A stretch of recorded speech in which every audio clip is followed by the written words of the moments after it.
This video is the trigger job that I've done on at least one Savage axis, and I'm going to do on this Savage axis as well. As you can see, it's not the Axis 2, it does not have AccuTrigger, it just has the normal trigger. I believe it's similar to the Stevens 200, which you could also presumably use this modification for. I'm not going to go over removing the factory spring or trimming the factory spring, as that's been done numerous times on YouTube and elsewhere. As you can see, I've already removed the factory spring and replaced it in the trigger with a 1024 set screw, and then just a piece of spring that I got at the hardware store just out of the fastener section.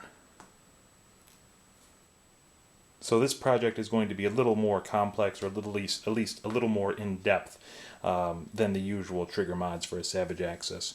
It will require at least a few specialized tools and some supplies, some of which you may have lying around your house anyway. The first tool will be a feeler gauge. This is one I got from, I believe, an auto parts store. You may have one lying around at your home anyway. But they're fairly inexpensive and good to have around for a number of different tasks. Some of the specialized supplies you'll need will include shim stock. This is a piece of 10 thousandths. There you go, 10 thousandths of an inch. That just happens to be one that seems to come up a lot when I'm doing trigger jobs, so I have a spare piece there. There are also box assortments you could get. Some sort of adhesive is also going to be something is going to be what you're needed. Yeah, I know, I'm a hack, but I'm going to be using JB Weld. A couple other tools that may come in handy. This is just a sheet metal nipper used to cut sheet metal in thin gauges like shim stock. I also have a safe edge file. This is just from a cheap set. It's got one edge with the teeth ground down. Can't really see that, but that's sort of handy. You don't necessarily need this. After the rifle has been cleared and disassembled, you're going to only really need the trigger assembly and the axis pin for it. What we're doing now is going to figure out how much of a gap there is between the sear. Make sure I can point that out to you here. The sear and this face on the trigger. Now I've already cleaned this up, which is why it's a little shiny. I use the safe edge file for that, just to remove the remnants of the finish, any sort of burrs or anything that may have been on the top there. But this is going to be inserted where it normally would be. Got the axis pin. There we go. Now I don't necessarily need the E-clip on the other side. This is just being held in place because we're measuring the gap. We're not worried about the spring right now. We will have to put some forward pressure on the trigger while we're cocking, just to make sure that the sear does engage on the trigger. Now to measure the gap, you'll need a feeler gauge. Now I happen to know this is just over 10 thousandths of an inch. That's why I've got the 10 thousandths finger here.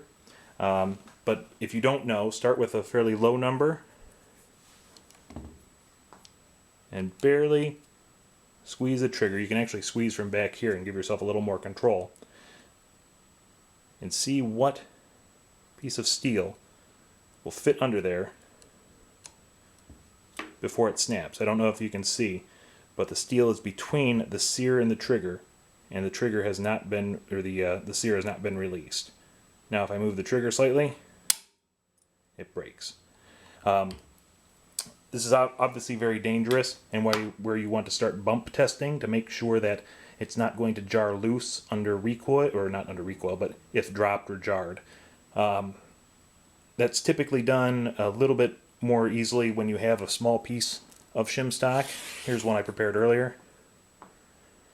This is 10 thousandths, which once again I know what the gap is, so I made that one up earlier. But start bump testing it with just the barreled receiver to make sure that it's going to be safe. Okay, to cut the piece of steel that I've already done here to size, the only thing I do is to trace around this portion up here, this portion of the trigger assembly. Oop, here we go. Get to bottom out on this ledge. Just sort of trace around it with my carbide scribe.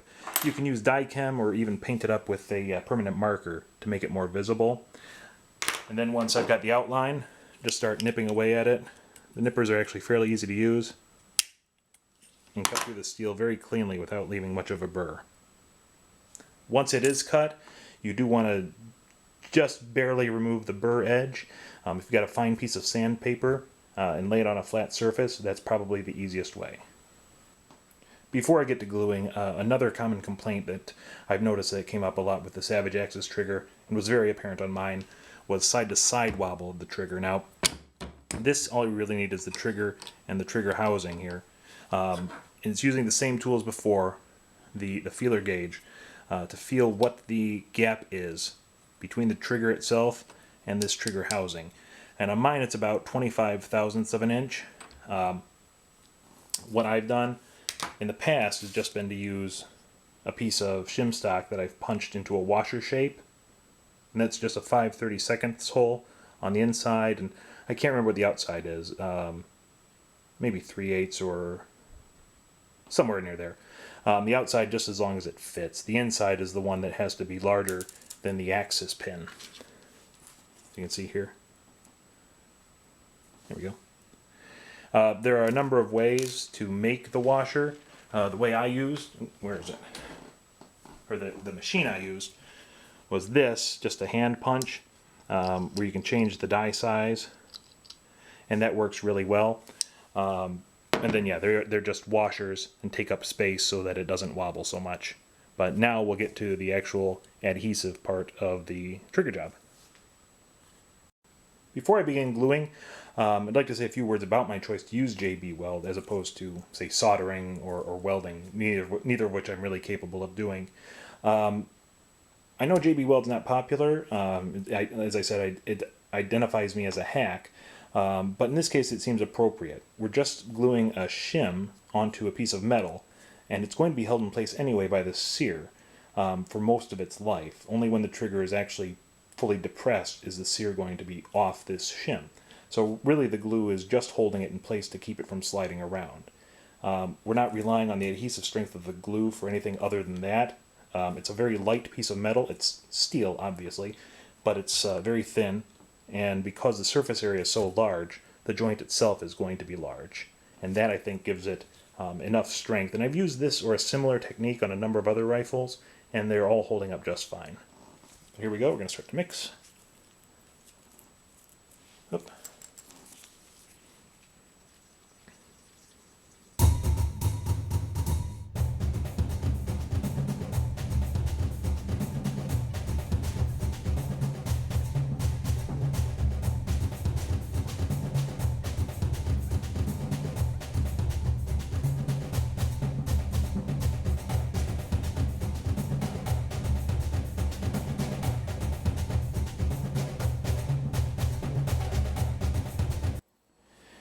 The glue has soft set. I'm going to let it harden overnight before I do any more work on the trigger piece.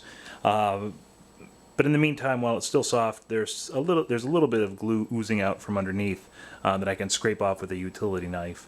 I mentioned earlier and was incorrect in saying that the sear only puts pressure on the, or continues to put pressure on the shim area, or the shimmed area, except when the trigger is fully depressed. That's not true. Whenever the gun is not cocked, the sear is off that shimmed area. But either way, the shim itself is being held in place either by the sear or the glue. And as I mentioned earlier, it's a very light piece of metal. I'm not too worried about it walking away. Well, as you can see, the trigger is reassembled back into the trigger housing. The shims that I cut to take up the gap between the housing and the trigger itself are in place, being held by the axis pin. I can think there may be some other ways to take up this gap, which may not even require you to cut washer shapes for the shims.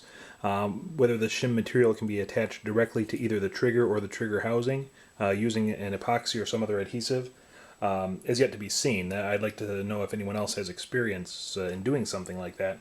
But in this case, they're being held in place with steel-on-steel contact, and I feel that's pretty solid.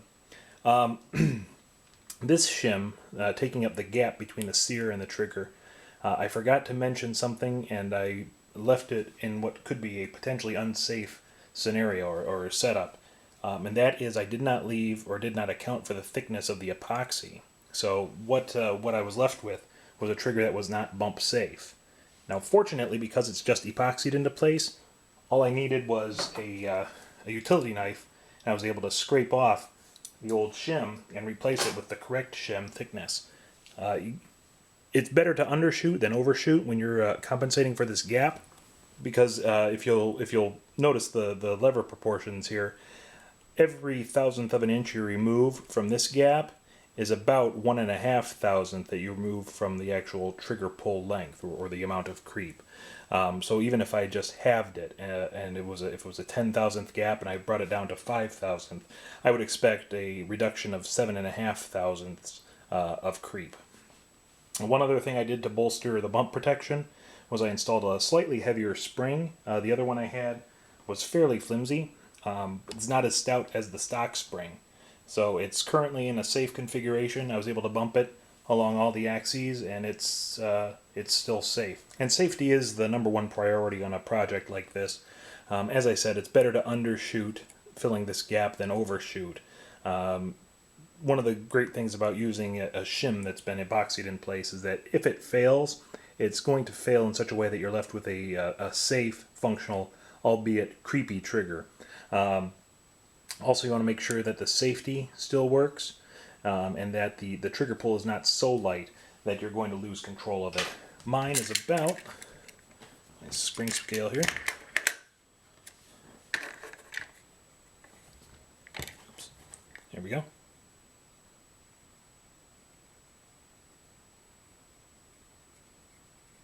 Of course, it'd be better if I cocked it.